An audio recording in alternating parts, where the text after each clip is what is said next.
గారు కానివ్వండి, కూటమి ప్రభుత్వ నాయకులందరూ కూడా ఊరు చాటేసి మహిళలకు ఆడబిడ్డనిది నీకు 15,000 నీకు 1,500 అని చెప్పేసి ఒక దండోరా వేసి మహిళల ఓట్లతో గద్దెనెక్కినటువంటి చంద్రబాబు నాయుడు గారు ఈరోజు 19 నెలలు అవుతున్న అధికారంలోకి వచ్చి మహిళలకు ఇచ్చినటువంటి హామీలలో అరకొరగా కూడా తల్లి వందనం నెరవేర్చారు. ఆడబిడ్డ నిధి ఇవ్వాలంటే రాష్ట్రాన్ని అమ్ముకోవాలి అంటారు. మహిళలకు అన్యాయం జరుగుతుందిరా బాబు అంటే ఒకరు కూడా స్పందించారు. అక్కడికి వెళ్ళి పరామర్శించకపోగా కనీసం ఆ కుటుంబాలకు కూడా భరోసా ఇవ్వలేకపోతా ఉన్నారు.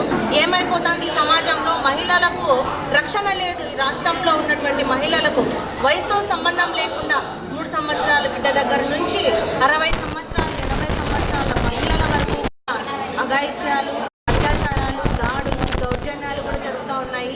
ఏ ఒక్కరికి కూడా భరోసా ఇవ్వకపోగా, రక్షణ ఇవ్వకపోగా, అండగా నిలబడకపోగా కూడా మరి పైగా మేము అన్ని సంక్షేమ పథకాలు అందించాము, సంక్షేమ పథకాలు ఎవరైనా అందిస్తే వాళ్ళ 4 మందము అని అంటారు. ఇదెక్కడి పరిపాలన అని కూడా మహిళలందరూ కూడా రానున్న రోజుల్లో బుద్ధి చెప్పడానికి సిద్ధంగా ఉన్నారు. భవిష్యత్తులో కూడా జగనన్నకు అండగా నిలుస్తారు మహిళలందరూ కూడా అని సందర్భంగా తెలియజేస్తూ మరొకసారి కూడా మహిళలందరికీ కూడా అంతర్జాతీయ మహిళా దినోత్సవ శుభాకాంక్షలు తెలియజేస్తారు. అందరికీ నమస్కారం.